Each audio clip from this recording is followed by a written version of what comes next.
नमस्कार दोस्तों, investment secrets में आप सबका स्वागत है। आज मैं बात करना चाहता हूँ बैंकिंग सेक्टर की, जिसमें मैं थोड़ा सा प्राइवेट बैंक्स और कुछ पीएसयू बैंक्स में पे बात करने की कोशिश करूँगा, क्योंकि बहुत सारे बैंक्स में 2-3 वीक से कंटिन्यू सेलिंग थी।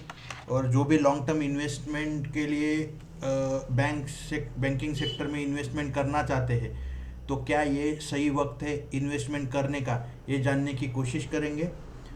तो ये वीडियो थोड़ा सा लंबा हो सकता है, लेकिन इसे ध्यान से देखिए। जो भी बातें मैं चार्ट में आपको बताऊंगा, शायद आप उसको नोट डाउन भी कर सकते हैं। जो भी बैंक्स हम लॉन्ग टर्म के लिए जो कि मेरा नज़रिया है 3 इयर्स तक, जो भी लोग इन्वेस्टमेंट बन के रहना चाहते हैं, तो वो कुछ बैंक्स में अभी पैसा लगा सकते हैं। तो हम देख सकते हैं कि हम देखेंगे कि कौन कौन से ऐसे बैंक्स है कि जिसमें हम अभी फ़िलहाल कोशिश करेंगे कि ऐसे कौन से बैंक से जिसमें हम थोड़ा बहुत अभी खरीदारी कर सकते हैं। तो आप देख सकते हैं कि ये निफ्टी बैंक का चार्ट है। अभी मैंने इसमें से सब ड्राइंग्स हटा दी है। तो सब लोगों ने देखा होगा कि जो भी यूट्यूबर्स है, जो भी ट्विटर हैंडल पे जो भी लोग हैं, वो सिर्फ इस हेड एंड शोल्डर की ब्रेकडाउन की बात कर रहे हैं। बहुत दिनों से मैं देख रहा हूँ कि सभी लोग इस ब्रेकडाउन पे बहुत ही ज़्यादा चर्चा कर रहे हैं। लेकिन जैसे कि मैं बहुत दिन से बोल रहा हूँ कि जब तक ये सपोर्ट यहाँ से नहीं टूटता 43,300 का या 43,280 का, और अगर आप देखोगे ये जो पूरा कंसोलिडेशन जोन बैंक निफ्टी ने बनाया है, ये बहुत ही बड़ा कंसोलिडेशन जोन है। अगर अगर इसमें से जो भी लोएस्ट लो बना है यहाँ पे, आप देख सकते हैं कुछ तो 43,350 के अराउंड कुछ तो ये होगा, लो होगा। तो ये जो बड़ा कंसोलिडेशन है बैंक निफ्टी के लिए बहुत बड़ा सपोर्ट का काम करेगा, और वही हमें देखने को मिल रहा है। अभी भी बैंक निफ्टी हम नहीं कह सकते कि बैंकिंग अभी भी हम नहीं कह सकते कि वो रिवर्सल शुरू हो चुका है। और ऐसी कौन सी लेवल है जहाँ पे बैंक निफ्टी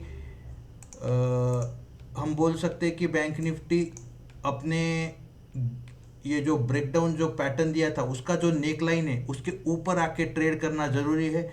और ये जो कंसोलिडेशन का हाई, इसको भी एक बार देख लेते हैं कि क्या एग्जैक्टली हाई। जब भी आपको ऐसे बहुत सारे कैंडल्स ऊपर नीचे देखते हैं और आपको एक टॉप बनाना थोड़ा मुश्किल हो जाता है, तो उस टाइम पे आप उसको चार्ट में लाइन चार्ट में कन्वर्ट कर सकते हो, और उसका जो टॉप है वो हमारे लिए इम्पोर्टेंट है। क्योंकि आप देख सकते हैं अगर इसको थोड़ा सा शॉर्ट करेंगे तो ये भी एक ऐसा पैटर्न यहाँ पे बन सकता है, और वो भी एक बड़ा हेड एंड शोल्डर बन सकता है।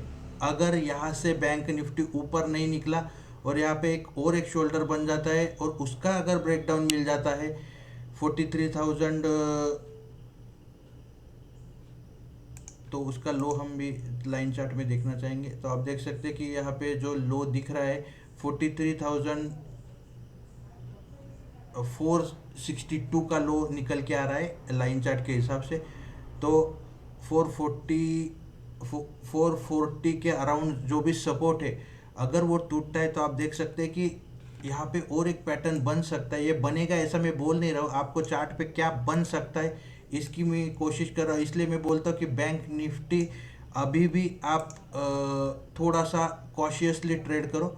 तो आप देख सकते हैं कि ये ऐसा पैटर्न यहाँ पे बन सकता है, और वो जिसका टारगेट बहुत नीचे जा सकता है। इसलिए अभी फ़िलहाल जो बैंकिंग सेक्टर में मुझे जो डर है वो इसी चीज़ का है कि ये टॉप क्रॉस होके इसके ऊपर ट्रेड होना बैंक निफ्टी बहुत ज़रूरी हो चुका है। और आज का हमारा क्लोज हम देखेंगे तो एग्जैक्टली उसी को रजिस्ट कर रहा है। आप देख सकते कि इसीलिए मैं बोल रहा हूँ सब इन्वेस्टर्स को अभी भी थोड़ा सा कॉशियस रहिए बैंक निफ्टी में, बैंकिंग स्टॉक्स में। तो कल का दिन और परसों का दिन हमारे लिए बहुत इम्पोर्टेंट हो जाएगा, क्योंकि परसों हमें एक वीकली क्लोजिंग मिल जाएगी। और आप देख सकते कि 1 2 3 4 वीक से एकदम से डाउनफॉल आने के बाद, कंटिन्यू डाउनफॉल आने के बाद एक डोजी काइंड का कैंडल बना और उसके बाद उसके ऊपर ट्रेडिंग चालू है, तो इस कैंडल का जो हाई रहेगा तो वो हमारे लिए वीकली बेसिस क्लोजिंग पे फ्राइडे के दिन बहुत इंपॉर्टेंट रहेगा। तो उसका जो हाई है वो है 4400 इसके ऊपर फ्राइडे को क्लोज आना ज़रूरी है। अगर इसके नीचे बैंक निफ्टी निकल जाता है फ्राइडे तक तो बहुत मुश्किल हमारे लिए हो जाएगी, क्योंकि वापस हम जो पैटर्न बनाए हैं उसके जो निगेटिव पैटर्न बैंक निफ्टी बना रहा है हम उसके उसमें फिर से एंटर हो जाए।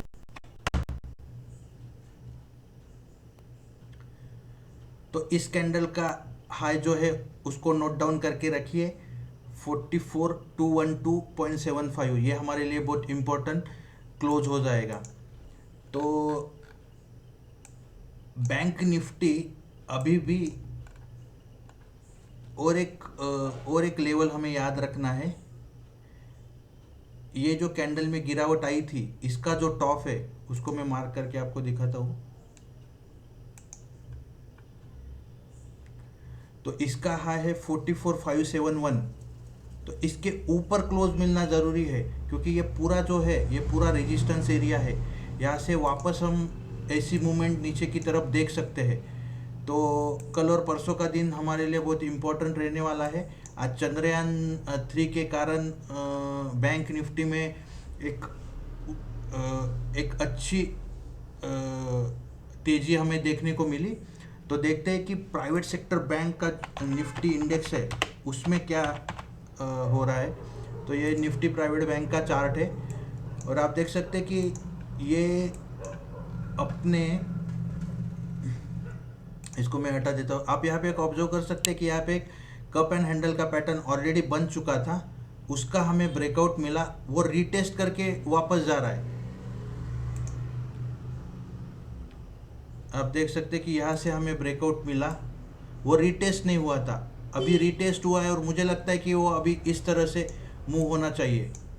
तो हम प्राइवेट सेक्टर बैंक्स में अभी फ़िलहाल पॉजिटिव व्यू लेके चलेंगे इंडिविजुअल बैंक्स में। और आज आप कैंडल देखोगे तो ये बहुत ही बढ़िया कैंडल हमें मिली है। एक बार वॉल्यूम चेक कर लेते हैं इसका।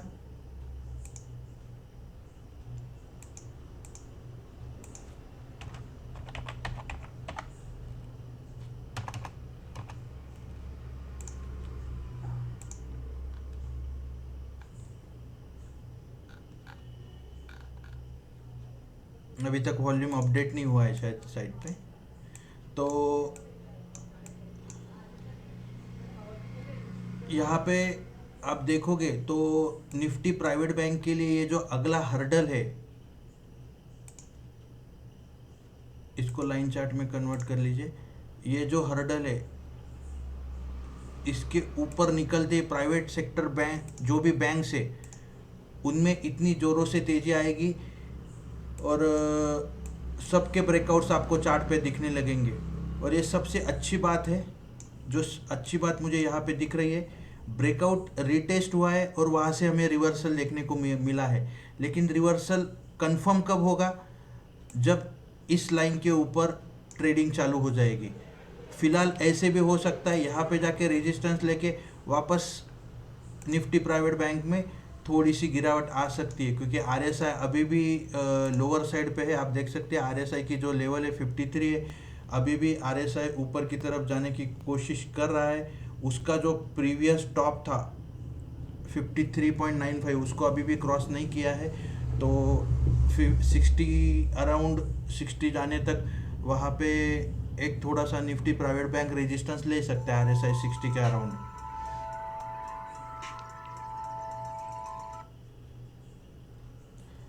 तो प्राइवेट बैंक के जो भी बैंक्स है उनको एक बार देख लेते हैं।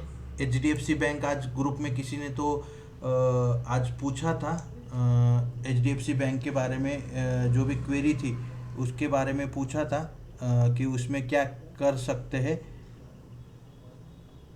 तो वो एक बार देख लेते हैं। तो ये HDFC बैंक का डेली चार्ट है। ये सब ड्राइंग्स में हटा देता हूँ, इसमें से मुझे कुछ चीज़ें आपको बताना है। तो आप देख सकते हैं कि ये HDFC बैंक का एक लंबा चार्ट यहाँ पे दिख रहा है। ये कोविड की गिरावट है, इसको थोड़ा सा निगलेक्ट कर दीजिए इस गिरावट को। और अगर इस गिरावट को थोड़ा सा निगलेक्ट करके हम कोशिश करते हैं HDFC बैंक को ये डालने की, एक चैनल डालने की, तो चैनल के अंदर HDFC बैंक ट्रेड कर रहा था। अब देख सकते हैं ये कोविड की गिरावट है, इसलिए बहुत ज़्यादा फॉल था। यहाँ से ब्रेकआउट सक्सेसफुल नहीं हुआ, नीचे की तरफ गिरावट आई और वापस वहाँ से हम इस चैनल में एंट्री कर चुके हैं। तो इस चैनल में अभी आप देखोगे कि सपोर्ट पे एक अच्छी कैंडल आज बनी है। तो उस कैंडल और आप देख सकते हैं कि RSI बहुत ही ओवरसोल्ड हो चुका है HDFC बैंक में। फिर भी मुझे लगता है जो हमारा पिछला इस वीक में एक अच्छी, आप देख सकते हैं कि एक अच्छी हैमर लाइक कैंडल बन रही है। तो आगे 2 दिन है हमारे पास, हमारे लिए इम्पोर्टेंट हो जाता है कि ये ऐसा ही हैमर अगर ग्रीन हो जाता है ये हैमर, तो हमारे लिए बहुत अच्छा होगा। क्योंकि जैसे ही अगले वीक में उस हैमर के ऊपर ट्रेडिंग चालू हो जाएगा तो एक बढ़िया हमें उसमें मूवमेंट दिखेगी। तो ये लेवल हम मार करके रखते हैं अभी फ़िलहाल। ये जो हाई बना हुआ है ये 1600 का हाई है। तो 1600 के ऊपर जैसे HDFC बैंक निकलेगा तो एक अच्छी इसमें तेज़ी हमें देखने को मिलेगी। और इस सपोर्ट को हम और अच्छी तरह से देखते कि ये सच में एक अच्छा सपोर्ट है क्या बैंक निफ्टी के लिए। तो अगर हम यहाँ से कोविड के लो से यहाँ से एक एरो डालने की कोशिश करते तो आप देख सकते कि हम उसी सपोर्ट लेवल पे है।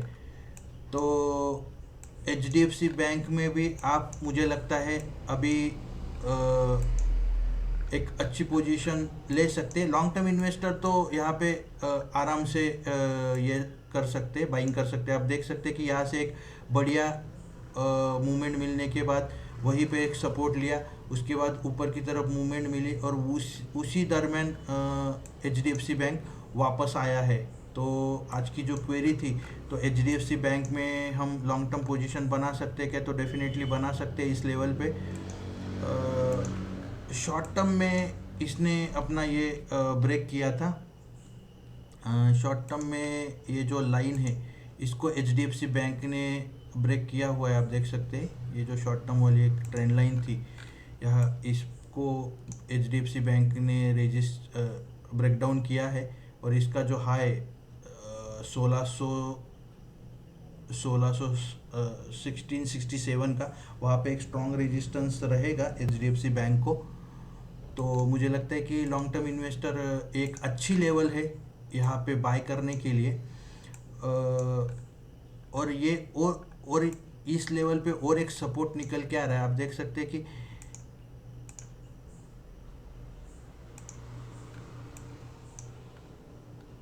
ये जो पैटर्न था, वीकली चार्ट में अच्छा दिखेगा। यहाँ से हमें एक अच्छा ब्रेकआउट मिला था।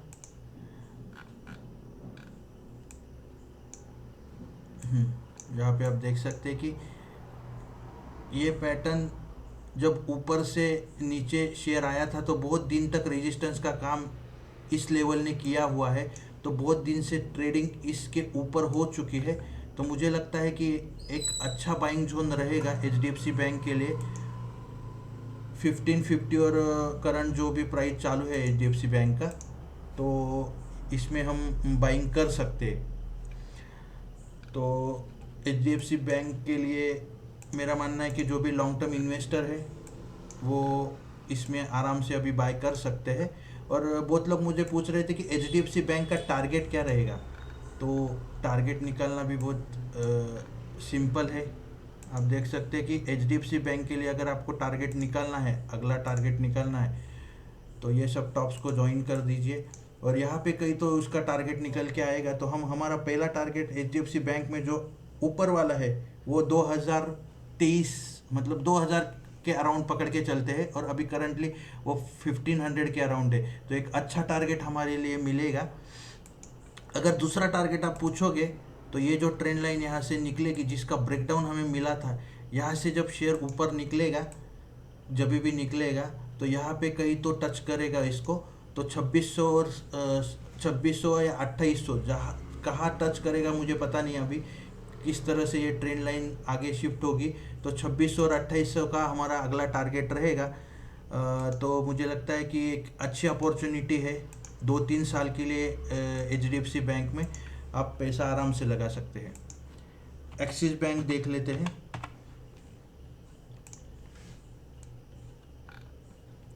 हाँ, तो ये चार्ट हमने ऑलरेडी डिस्कस कर चुके हैं पिछली बार।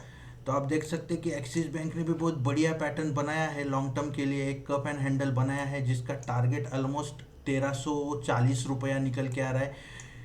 ये तो लॉन्ग टर्म का हो गया। शॉर्ट टर्म का पर्सपेक्टिव देख लेते हैं। जो शॉर्ट टर्म इन्वेस्टर्स है, जो 6 महीना 1 साल के लिए इन्वेस्ट करना चाहते हैं, उनके लिए आप देख सकते हैं कि यहाँ पे भी एक कंसोलिडेशन पैटर्न बना था जिसका हमें ब्रेकडाउन मिला था, और वापस उसके ऊपर एक्सिस बैंक ने आके क्लोजिंग दे दी है।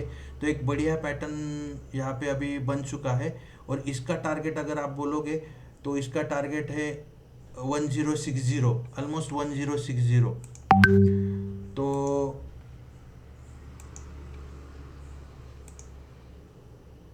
ये एक रेक्टेंगल की तरह काम करेगा। अभी इसमें प्राइस इसके ऊपर निकलते ही ये अपने टारगेट के लिए भाग जाएगा। तो मुझे लगता है इस कंसोलिडेशन पैटर्न में आप एंट्री कर सकते हो। आरएसआई भी एक फेवरेबल लेवल पे है, तो यहाँ से जैसे ही ब्रेकडाउन मिलेगा वो उसको रिटेस्ट करने के लिए यहाँ पे आएगा और वापस अपनी टारगेट की तरफ भागना चालू कर देगा। तो ये हो गया एक्सिस बैंक का चार्ट। तो शॉर्ट टर्म के लिए एक्सिस बैंक का जो टारगेट है वो 1050 के अराउंड है। अभी करंटली वो 979 पे है। और आप मुझे पूछोगे कि अगर एक्सिस बैंक में आइडियल लेवल अभी बनाना है तो 970 और 968 के अराउंड आपको मिलता है, तो आप उसको बाय कर सकते हो। आईसीआईसीआई बैंक देख लेते हैं।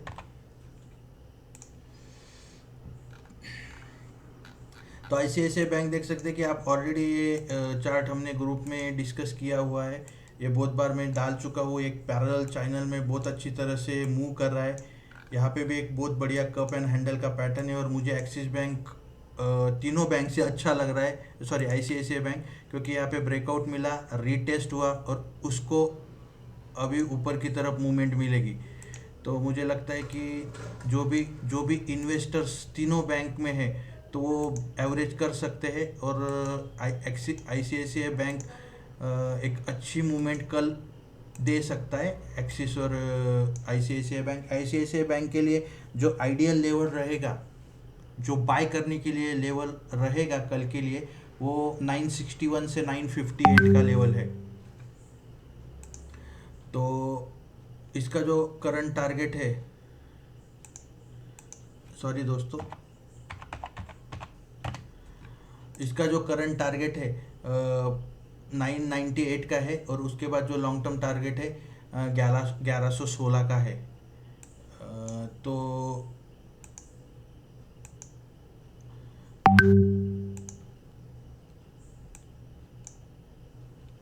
तो ये हो गया आईसीआईसीआई बैंक का चार्ट। निफ्टी पीएसयू बैंक में बाकी बैंक्स ने डिस्कस करना चाहता, बाकी बैंक्स का चार्ट मैं ग्रुप में अपडेट कर दूंगा। मुझे निफ्टी पीएसयू बैंक का चार्ट आपको दिखाने की ज़रूरत थी, क्योंकि जैसे मैंने कुछ दिनों पहले एक वीडियो बनाया था कि निफ्टी पीएसयू बैंक अपने ऑल टाइम हाई पे है, और कुछ ही दिनों में एक बड़ा ब्रेकआउट देने के लिए रेडी है।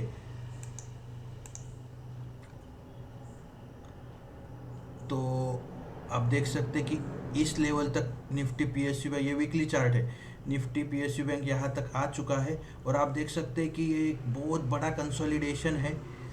और अगर हम इसको ये करना चाहते हैं तो निफ्टी पीएसयू बैंक अगले 3-4 साल में बहुत बड़े रिटर्न्स हमें देंगे। और ये एक रेक्टेंगुलर पैटर्न है और इसकी जो डेप्थ है वो ऊपर, यहाँ से अगर हम यहाँ नापेंगे और उसका टारगेट हम ऊपर बनाएंगे तो ये ऑलमोस्ट अभी ब्रेकआउट लेवल पे है। तो यहाँ से आप देख सकते हैं कि इस डेप्थ को अगर हम ऊपर रखेंगे तो इसमें बहुत बड़े टारगेट्स हमें निकल के आएंगे। तो आप निफ्टी पीएसयू बैंक में जो भी कंपोनेंट्स है, Canara bank, bank of Baroda, central bank, इनके चार्ट ज़रूर देखिए। और इसमें हमें 3 साल में अगर आप पैसा लगाना चाहते हैं, इसका ब्रेकआउट मिलने के बाद ये सब बैंक्स बहुत जल्दी से ऊपर जाएंगे। हम एसबीआई का चार्ट देखना चाहेंगे तो देख सकते हैं कि आप एसबीआई भी एक अपने चैनल में ही मूव कर रहा है। ये सब ड्राइंग्स में हटा देता हूँ, थोड़ा सा आपको इजी हो जाएगा।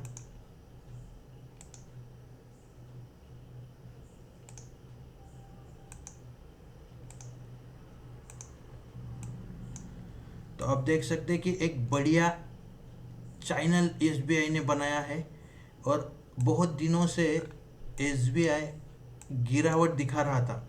और आप देख सकते हैं कि एक बढ़िया कैंडल, बुलिश कैंडल उसने यहाँ पे सपोर्ट पे बनाया है। मैं जब भी बोलता हूँ कि एक हैमर और लॉन्ग लेग डोजी अगर सपोर्ट पे बनती है और वो ग्रीन कलर की होती है तो वो बायर की स्ट्रेंथ दिखाती है। जैसे कि यहाँ पे सेलर की स्ट्रेंथ थी, ये एक मदर कैंडल की तरह काम करेगी। अभी ये बायर की स्ट्रेंथ दिखा रही है और जैसे ही इसके ऊपर ट्रेडिंग चालू हो जाएगी, इसका जो हाई है इसके ऊपर जैसे ही ट्रेडिंग चालू हो जाएगी, आप देख सकते हैं कि ये 3 कैंडल ऑलमोस्ट, ये 3 कैंडल हैमर कैंडल की तरह पकड़ के हम चल सकते हैं। एक पहला हैमर जो रेड था, उसके बाद एक लॉन्ग लेग डोजी और तीसरा हैमर। इन तीनों का हाई जो रहेगा, आप देख सकते हैं कि ये हाई को मार्क करके रखिए। तो ये हाई जो निकल के आ रहा है वो 580, तो हम एक लगभग 580 का लेवल पकड़ के चलते हैं। लॉन्ग टर्म इन्वेस्टर्स अच्छी तरह से बाइंग कर सकते हैं, कल ही बाइंग कर सकते हैं आप 570 और 572 के अराउंड इसको बाय कर सकते हैं। जल्द ही ये अपनी ऊपर की मूवमेंट को चालू करेगा, यहाँ तक उसको कोई भी ज़्यादा रेजिस्टेंस मिलेगा नहीं। और आप देख सकते हैं कि दो जगह पे इसको एक रेजिस्टेंस पॉइंट मिलेगा। ये जो मदर कैंडल है इसका जो टॉप रहेगा वो एक टॉप, एक उसको स्ट्रॉन्ग रेजिस्टेंस देगा, तो वो लेवल रहेगी 603 के अराउंड। और दूसरा अभी की फ़िलहाल की जो रेड कैंडल है उसका टॉप। तो यहाँ पे थोड़ा सा मुझे लगता है कि ऐसा रिट्रेसमेंट आके थोड़ा सा और रिट्रेसमेंट यहाँ मिलेगा 600 के अराउंड एक, और फिर यह ऊपर की जर्नी के लिए वो रेडी होगा। और जो टारगेट्स यहाँ पे निकल के आ रहे हैं वो 700 के अराउंड टारगेट रहेंगे एसबीआई में। और मैं एक चीज़ आपको यहाँ पे बताना चाहता हूँ, अगर एसबीआई जो करंट रेड कैंडल इसने बनाई है, मदर कैंडल, ये वीकली चार्ट है, आप लोग कंफ्यूज नहीं होना है। इसको लाइन चार्ट में कन्वर्ट करते तो आपको एक पैटर्न और दिखेगा। हाँ, जैसे ही एसबीआई 616-620 के अराउंड ट्रेडिंग करना चालू कर देगा तो यहाँ पे और एक बढ़िया पैटर्न बन के आएगा। तो यहाँ पे ऐसा पैटर्न हमें दिखने को लगेगा। तो आप देख सकते हैं कि उसका टारगेट, ये जो कप एंड हैंडल बनेगा, इसका टारगेट बहुत ऊपर तक जा सकता है।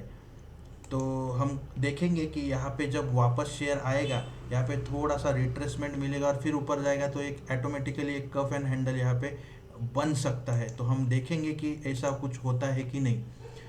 तो ये 2-3 शेयर्स के बारे में मुझे डिस्कस करना था, तो एक वीडियो बना के आपको बताने की कोशिश मैंने की है।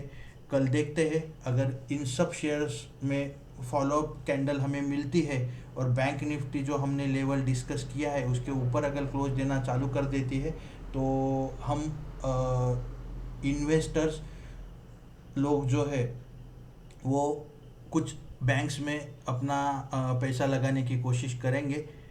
थैंक यू वेरी मच दोस्तों। इस हफ्ते में एक निफ्टी पीएसयू बैंक और निफ्टी प्राइवेट बैंक में फिर से वीडियो बनाने की कोशिश करूँगा। उसमें हम हर एक बैंक को डिस्कस करेंगे, एकदम स्मॉल स्मॉल बैंक को देखेंगे। तो 2 अलग अलग वीडियो बनाने की कोशिश करूँगा। तो अगले वीडियो में मिलेंगे। Thank you very much. और कोई भी इन्वेस्टमेंट करने से पहले आप अपने फाइनेंशियल एडवाइज़र से ज़रूर सलाह मशवरा कीजिए। मैं जो भी वीडियो इस चैनल पे बनाता हूँ वो सिर्फ एजुकेशनल पर्पज़ के लिए है। Thank you.